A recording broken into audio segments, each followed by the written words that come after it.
नमस्कार दोस्तों। आज हम इस बात पर चर्चा करेंगे कि किस तरह से क्रूड ऑयल के प्राइस लगातार गिर रहे हैं। तो जैसे कि खबरों में छाया ही हुआ है कि जो है क्रूड ऑयल के रेट जो हैं वो जीरो से भी नीचे चले गए हैं।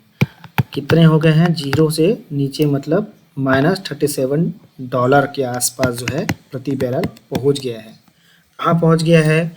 वेस्ट टेक्सास इंटरमीडिएट में, ठीक है, मतलब न्यूयॉर्क के बादाम मार्केट में। तो अब इसकी खासियत क्या है वेस्ट टेक्सास इंटरमीडिएट की? तो ये जो है एक लाइट क्रूड ऑयल होता है, इसकी डेंसिटी कम होती है और इसमें सल्फर की मात्रा भी कम होती है, जिसकी वजह से ये उच्च क्वालिटी का जो है क्रूड ऑयल माना जाता है। अब ये किसका प्रकार है? ये है बेंचमार्क क्रूड का ऑयल का एक प्रकार है। कौन? जो है वेस्ट टेक्सास इंटरमीडिएट है। इसके अलावा दो अन्य प्रकार कौन से हैं? ब्रेंट क्रूड और दुबई क्रूड। अब देखते हैं कि इसका कारण क्या है, क्यों लगातार जो है क्रूड ऑयल के रेट जो है गिर रहे हैं। तो इसका कारण, सबसे महत्वपूर्ण कारण तो है कोविड-19। इसकी वजह से क्या हो गया है? इसकी वजह से दुनिया के बहुत सारे देशों में लॉकडाउन है। लॉकडाउन होने की वजह से क्या हुआ कि जो डिमांड है जो है ऑयल की वो कम हो गई है। अब ऑयल की डिमांड क्यों कम हो गई है? क्योंकि इंडस्ट्रियल एक्टिविटीज़ सारी की सारी ठप है, इंडस्ट्रियल एक्टिविटीज़।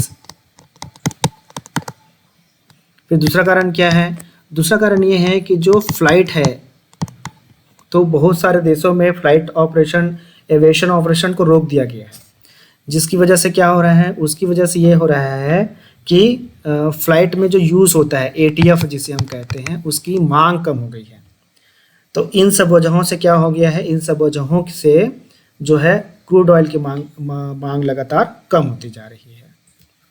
अब इसका भारत पे क्या प्रभाव पड़ेगा? तो भारत में इसका अच्छा प्रभाव ही पड़ेगा, बुरा प्रभाव ही पड़ेगा। अच्छा प्रभाव क्या पड़ेगा? हमारा करंट अकाउंट डेफिसिट कम हो जाएगा। क्यों कम हो जाएगा? क्योंकि हम दुनिया के सबसे बड़े आयातक हैं क्रूड ऑयल के। तो अब आयात करेंगे तो ऑब्वियस सी बात है हम विदेशी मुद्रा में उसको पे करेंगे। तो आयात ज़्यादा होने की वजह से हमारा जो करंट अकाउंट डेफिसिट है वो क्या हो जाता है? निगेटिव हो जाता है, क्योंकि हमारा निर्यात कम है, आयात ज़्यादा है। तो हमारा जो करंट अकाउंट डेफिसिट है वो पॉजिटिव हो जाएगा, क्योंकि आयात हमारे कम हो जाएंगे। अब आयात हमारे कम होंगे तो ऑब्वियस सी बात है जो हमारा विदेशी मुद्रा भंडार जो है वो बढ़ जाएगा। क्यों? क्योंकि भाई हमको कम दाम पे क्या मिल जाएगा? क्रूड ऑयल मिल जाएगा। और दूसरी बात यह है कि भारत में भी जो ऑयल है उसकी डिमांड कम हो गई है। क्यों? क्योंकि भारत में काफ़ी लंबे समय से लॉकडाउन की स्थिति है।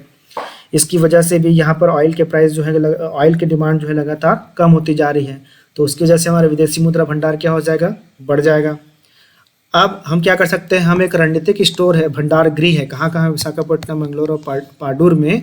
वहाँ पे हम क्या कर सकते हैं?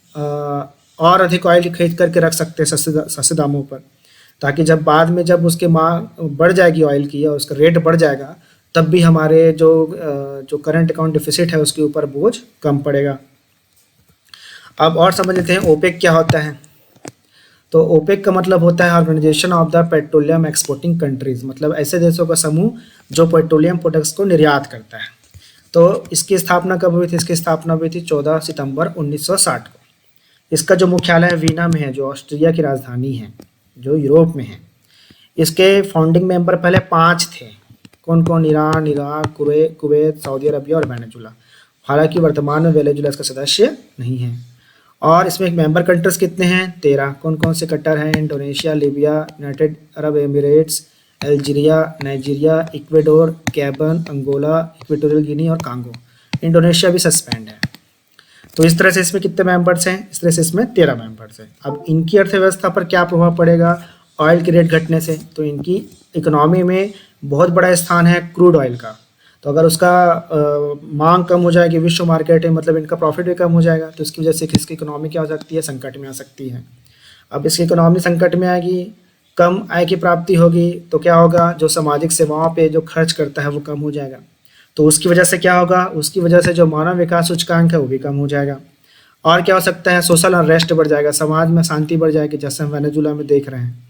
तो इस तरह से भारत के नज़रिए से काफ़ी पॉजिटिव है और मिडिल ईस्ट की इकोनॉमी के हिसाब से काफ़ी बेकार है।